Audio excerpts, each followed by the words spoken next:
this part of the lecture, we discussed control system and control volume representations further.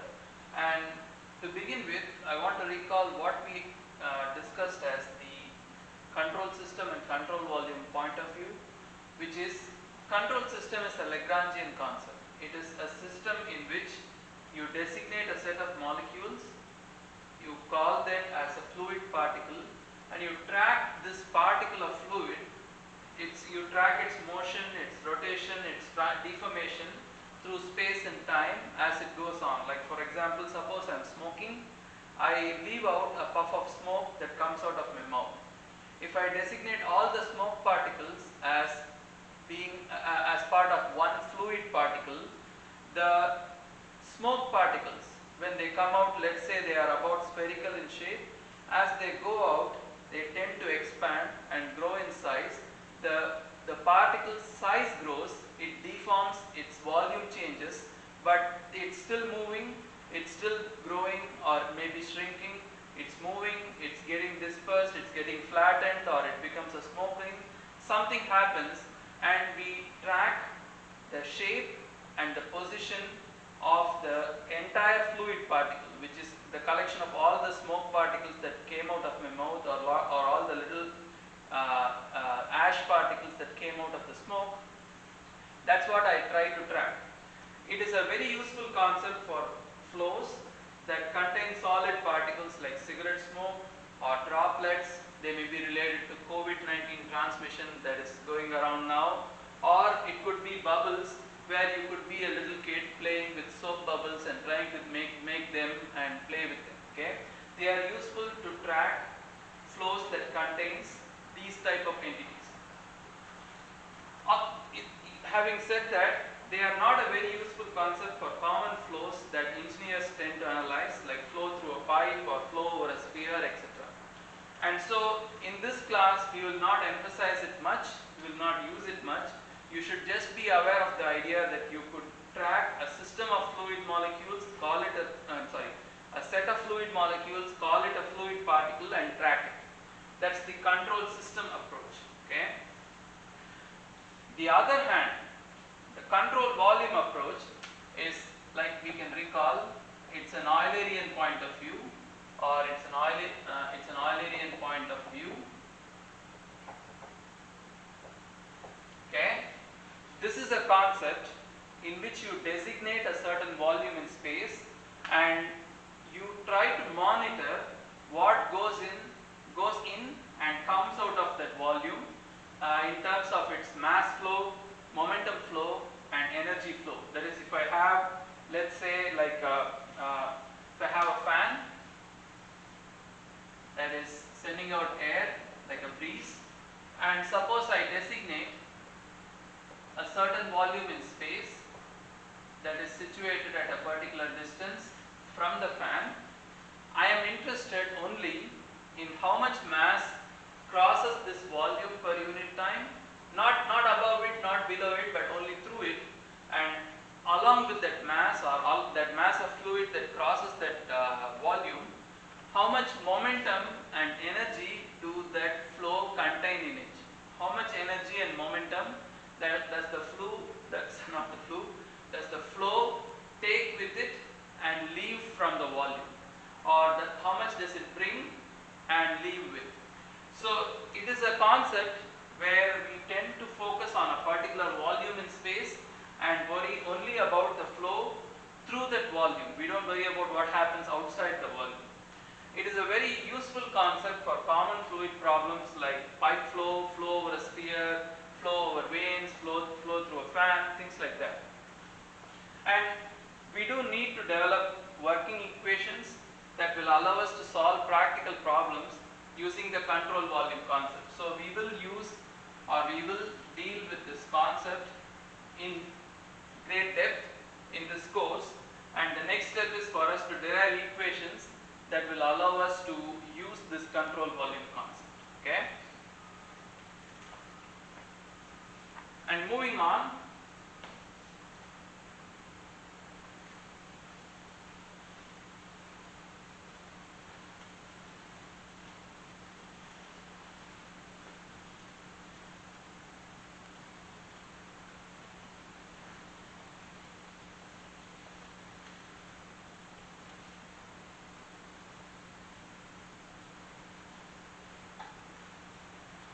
moving on, I recall a concept from thermodynamics: extensive and intensive properties. Like for example, if I think of the mass of a system, okay, any property that's proportional to the mass of the system would be an extensive property. So extensive by definition is proportional or scales with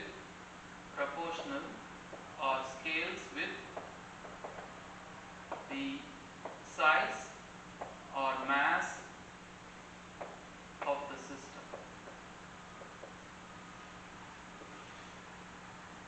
And intensive on the other hand is independent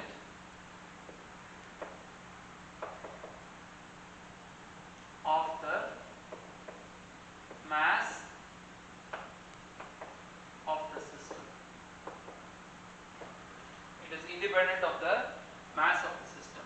Now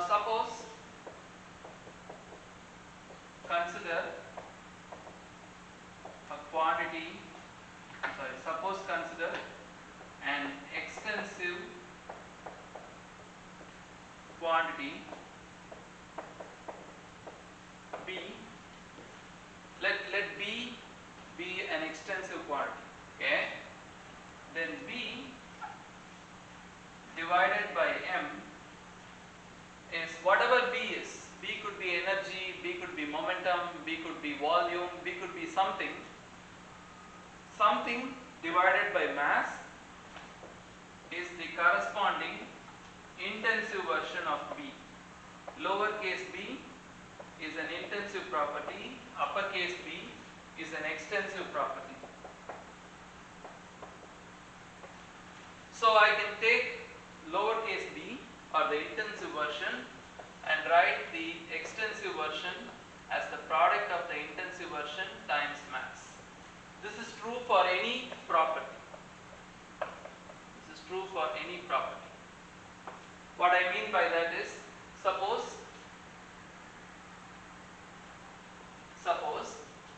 B were specific volume which has units of meter cube per kg and M has units of kg. M is mass of the system, remember.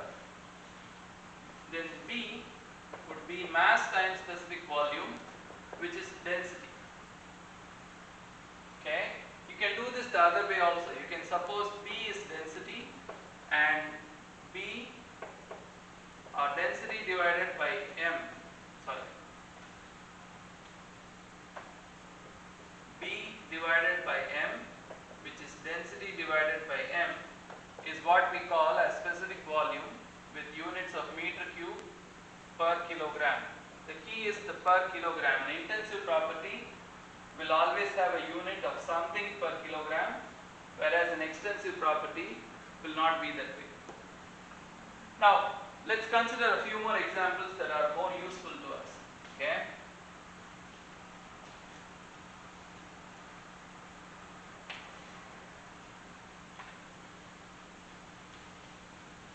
What we are going to do is to consider several extensive properties, several possibilities for B. Let the first of those possibilities be mass, M.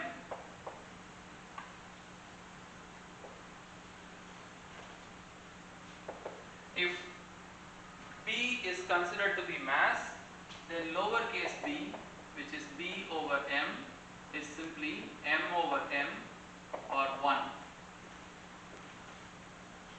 The mass of a system is like, you can't normalize it as per kg, it is already kg. So the normalization, if you do it by mass, is simply 1. If we consider linear momentum,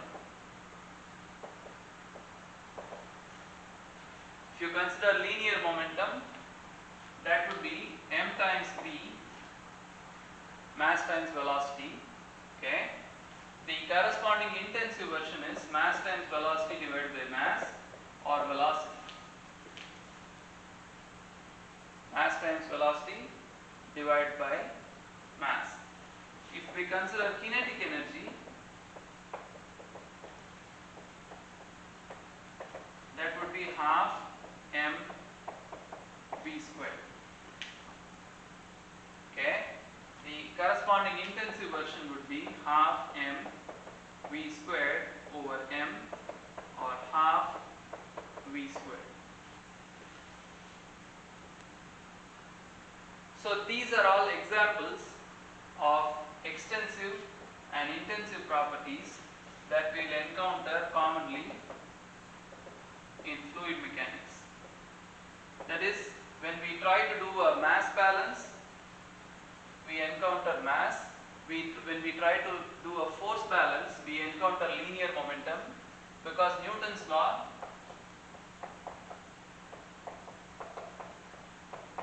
is rate of change of momentum is equal to force. That's Newton's second law. We will be applying that to do a force balance on fluid systems.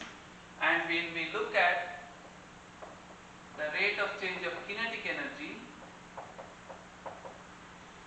we will be looking at the work done on the system, the mechanical work done on the system. So this is force balance, or this is Newton's second law, and this is energy balance. Okay, energy balance. So the next step for us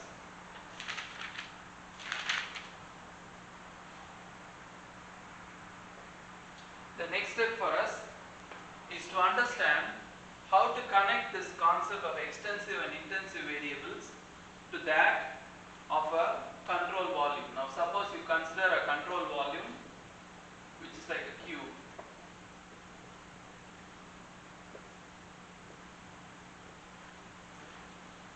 Okay, if you consider some property B, okay, and you wonder what is the rate at which B changes within this control volume. How do I calculate B within this volume, within this control volume? And I want to know at what rate does the property B change within the control volume. So that would be the rate of change. What is B? B can be written as the intensive version times the mass of the system. Okay. Now the intensive version, the mass of the system, or the intensive property to B may not be a uniform variable within this volume. It may not be the same property value at every point. So what we do is we multiply this by B times a differential mass and integrate over the control volume. We can also write this integral over the control volume B times the density of the fluid times the volume.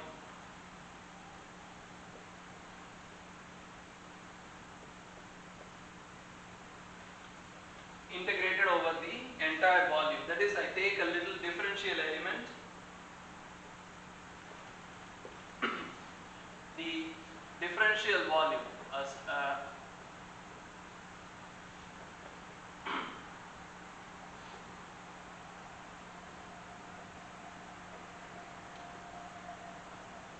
rho times dV is a differential mass.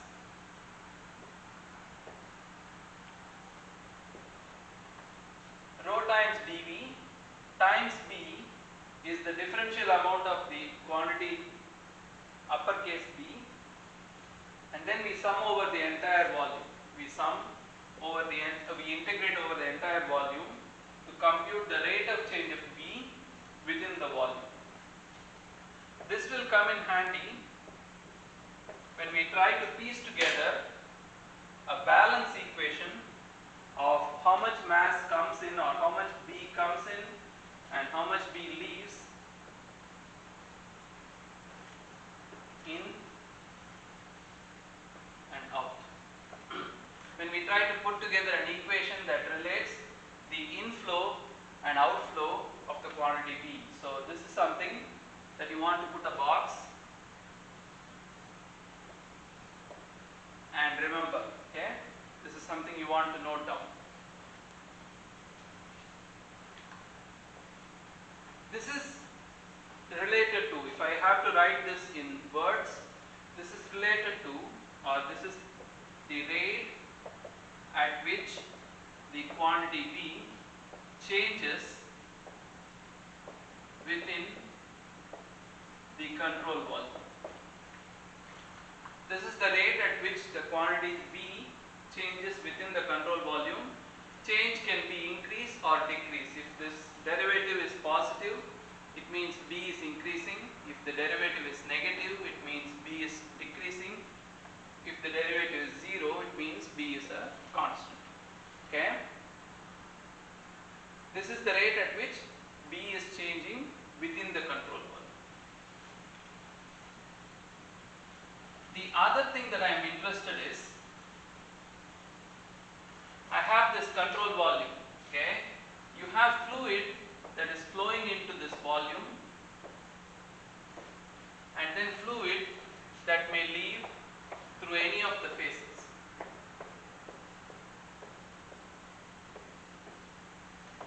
You may have fluid come in and fluid go out.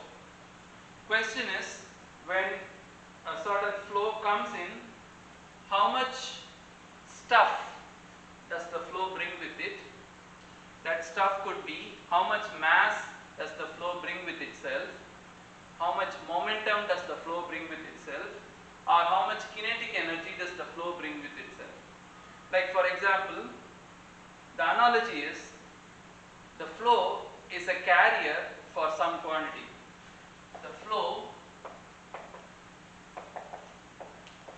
is a carrier for some quantity. That some quantity could be mass, could be momentum, or could be kinetic energy.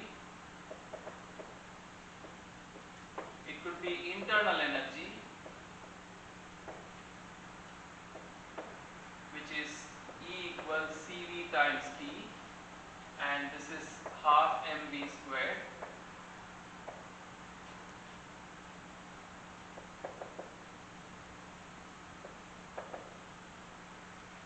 Okay, mCVT, mass times specific heat times temperature. It could be a bunch of other species. Okay, it could be a bunch of other quantities. We call all these quantities either with the symbol B, which is the extensive version, or B, which is the intensive version. We call them either with these two letters. Either you could refer to the extensive version or the intensive version.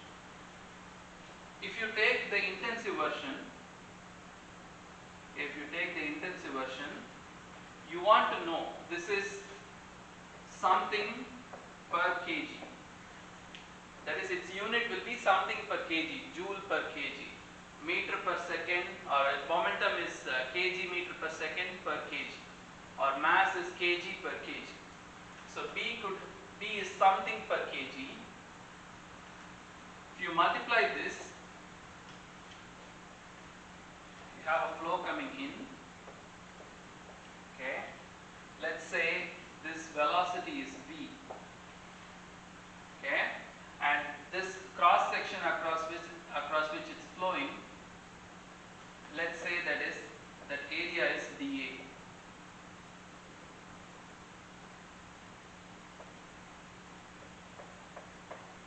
Let's say this area is dA, and the flow is basically, it's like a jet, like a patch of a jet that's just squirting out. Okay, dA.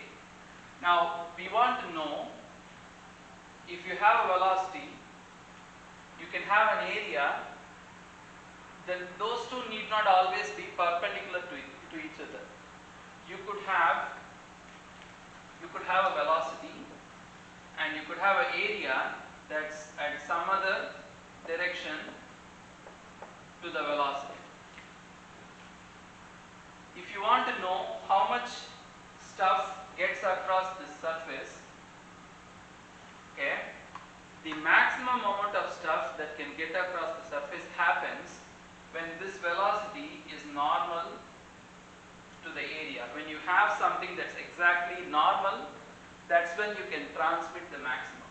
If you are a firefighter, you have a jet of water coming out, you need to aim directly at the fire, something that's head on and not something that's glancing. That is, if you are a firefighter and you aim your hose at an angle, part of your velocity is not spent going towards the fire, it's spent going parallel to the fire.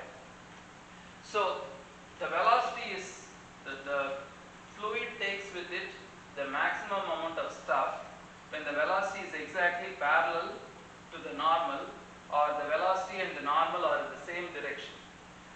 You will have whatever you are that is getting through the area, it will be equal to v dot n, which is the normal component of the velocity. Normal component of velocity. That is, only the velocity only the normal component contributes to stuff going through. Anything else is not relevant. So if you have a velocity v and an area whose, we write area as a vector, as area the magnitude multiplied by the normal vector. Okay, area is a vector, area magnitude meter squared, and n cap is the normal vector perpendicular to the area, to the surface. So the stuff that is getting through is B, which is something per kilogram, times V dot n times area. This is the normal velocity. This is normal velocity, this is area. What is velocity? Meter per second. What is area? Meter squared. Okay, meter squared. So you have here meter cube per second, which is flow rate.